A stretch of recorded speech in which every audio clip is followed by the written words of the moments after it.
নমস্কার বন্ধুরা, আমি মানস বিশ্বাস দ্য বং ইন্সপিরেশন ইউটিউব চ্যানেলে তোমাদের সবাইকে স্বাগত জানাই। আশা করি তোমরা সবাই সুস্থ আছো এবং ভালো আছো। তা ভিডিওর টাইটেল এবং থাম্বনেল দেখে তোমরা বুঝতেই পেরেছো আমি আজকে কোন বিষয়ে কথা বলবো। তা আজকে আমি বিশেষ করে ডব্লিউপি, কেপি এবং তোমাদের ডব্লিউপি এসআই এই সমস্ত পরীক্ষাগুলো নিয়ে, তাদের ফর্ম ফিল আপ নিয়ে এবং নতুন যে ভ্যাকান্সি সেগুলো নিয়ে বিস্তারিত কিছু আলোচনা করবো। তোমরা ভিডিওটা একটু শেষ পর্যন্ত দেখো এবং যারা যারা আমার এই চ্যানেল নতুন তোমরা অবশ্যই চ্যানেলটির সাথে যুক্ত থাকো, চ্যানেলটি সাবস্ক্রাইব করো, আমাদের Telegram channel the Bong inspiration অফিসিয়ালে যুক্ত থাকো। তোমাদের জন্য ভালো ভালো ক্লাস আমি এবার থেকে কিন্তু আনতে চলেছি। তা সবার প্রথমেই আমি যেটা বলছি যে তোমাদের ডব্লিউপি কেপি এক্সামিনেশন তোমাদের কবে হতে পারে এবং তোমাদের ডব্লিউপি এবং কেপির যে ফর্ম ফিল আপ সেটা কি আবার হতে পারে, কেন আমি এই কথাটা বলছি, অর্থাৎ রেকটিফাই তোমাদের কি হতে পারে, তা সেগুলো নিয়ে আজকে বলবো। ভিডিওটা তোমরা শেষ পর্যন্ত দেখো। সবার প্রথমেই জানো যে ওবিসি সংক্রান্ত কেসের সমস্ত কিছু এখনো কিন্তু মেটেনি এবং যতদিন না পর্যন্ত ওবিসি সংক্রান্ত কেস তোমাদের মিটছে, তোমাদের কলকাতা পুলিশের কনস্টেবলের পরীক্ষা, ডব্লিউপি কনস্টেবলের পরীক্ষা ছাড়া অন্যান্য সমস্ত কিছু কিন্তু হচ্ছে না, এটাই বলা চলে।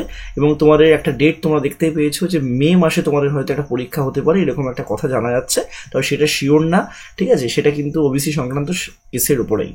তা ব্যাপারটা হচ্ছে তোমাদের এই ওবিসি সংক্রান্ত কেসটা যদি মিটে যায় তোমাদের কিন্তু আবার করে রেকটিফাই ভাবে কিন্তু ফর্ম ফিল আপটা হতে পারে। অর্থাৎ যাদের যাদের এই যে ওবিসি যে কাস্টটা নিয়ে যে সমস্যাটা হচ্ছে বা যেই ক্রাইটেরিয়াগুলো নিয়ে সমস্যাটা হচ্ছে, সাব ক্যাটাগরি নিয়ে সমস্যা হচ্ছে, সেটা যদি রেকটিফাই হয়ে যায় তাহলে হয়তো তোমাদের এইটা পুনর্ভাবে তোমাদের ফর্ম ফিল আপটা হতে পারে কিছু রেকটিফাইয়ের জন্য, এডিট উইন্ডো দিতে পারে, কিন্তু নতুন ফর্ম ফিল আপ হয়তো হবে না। যারা যারা তোমরা ফর্ম ফিল আপটা করেছো তোমাদের জন্য সেটা কিন্তু একটা এডিট উইন্ডো আসতে পারে। আমি আবারও বলছি, এটা কিন্তু আনঅফিসিয়ালি আমি তোমাদের জন্য বলছি, অফিসিয়ালি কিন্তু কোনো রকমভাবে বিআরবি এটা বলেনি, কিন্তু আমার যেটা মনে হচ্ছে তোমাদের কিন্তু একটা রেকটিফাইয়ের সুযোগ দেবে। কিন্তু নতুন করে ফর্ম ফিল আপ তোমরা তারাই করতে পারবে 2025-এর ক্ষেত্রে নতুন ফ্রেশ ভ্যাকান্সি যখন বেরোবে তা তোমরা কিন্তু ফর্ম ফিল আপটা করতে পারবে। আর অবশ্যই তোমাদের নতুন ফ্রেশ ভ্যাকান্সি কিন্তু পুলিশে আবার আসবে। জাস্ট এই এক্সিস্টিং যে তোমরা ফর্ম ফিল আপ করেছো সেটার তোমাদের যতদিন না পর্যন্ত পরীক্ষা একটুখানি মানে কি বলবো সচল হচ্ছে ততদিন পর্যন্ত তোমাদের কিন্তু ফর্ম ফিল আপটা নতুন হবে না, কিন্তু নতুন তোমাদের আবার পুলিশের ভ্যাকান্সি আসবে। কোনো পরীক্ষা হোক চাই না হোক পুলিশের ভ্যাকান্সি কিন্তু আসবেই।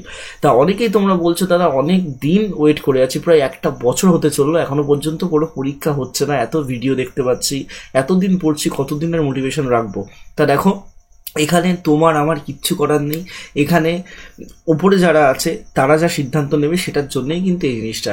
কারণ প্রত্যেকটা রিক্রুটমেন্ট হতে গেলে কিন্তু সংশ্লিষ্ট দপ্তর এবং আমাদের রাজ্যের যারা ওপরে অ্যাডমিনিস্ট্রেটিভ লেজিসলেটিভ জায়গায় আছে তাদের অনেক কিছু কিন্তু একান্ত যে বিষয়গুলো থাকে বা বলতে পারো যে অন্যান্য যে বিষয়গুলো থাকে সেগুলো যতক্ষণ না পর্যন্ত মিলবে ততক্ষণ পর্যন্ত কেউই কিন্তু তোমরা মেরে কেটে হলেও কিন্তু তোমরা এই যে কি বলবো পরীক্ষাটা হওয়াতে পারবে না। দেখো এত আন্দোলন হয়েছে, এত কিছু হয়েছে, কখনো কিন্তু নতুনভাবে কিন্তু মানে এখনো পর্যন্ত ভালোভাবে এসএলএসটির পরীক্ষা হতে পারলো না।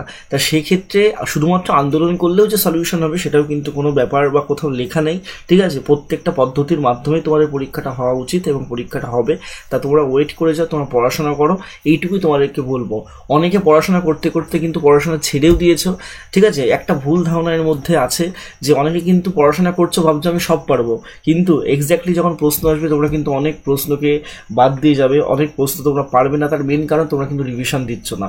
অনেকে রিভিশন দিচ্ছ না, আমি দেখছি যে মানে গায়ে একটা হাওয়া লাগিয়ে ঘুরে বেড়াচ্ছে। ডব্লিউপির পরীক্ষা এমনি নর্মালি পাওয়া যাবে একটা নাম্বার, তা কোনো সমস্যা নেই, দৌড়তে আমি ভালো পারি, আমার কিছু না পড়লেও চলবে, আরে 60ই তো কাট অফ যাবে, তার বেশি কি কাট অফ যাবে, এরকম একটা টেন্ডেন্সি অনেকের মাথায় এটা আছে। এটা মানুষ চায় না মনে, এটা অনেকের মাথায় আছে যারা আগে হয়তো কোনো জায়গায় গিয়ে কোনো স্টেজে গিয়ে বাদ পড়েছো। এই টেন্ডেন্সিটা রেখো না। যতদিন না পর্যন্ত ভাই একটা চাকরি পাচ্ছ ততদিন পর্যন্ত তোমাদের এটাই মানতে হবে যে তুমি উইক জিরো, ঠিক আছে। উইক জিরো তোমাদের পরীক্ষার আগে মনে করা উচিত, কিন্তু সেটা প্রিপারেশনের ক্ষেত্রে না, সেটা অন্যান্য যে বিষয়গুলো আছে তার ক্ষেত্রে, ঠিক আছে।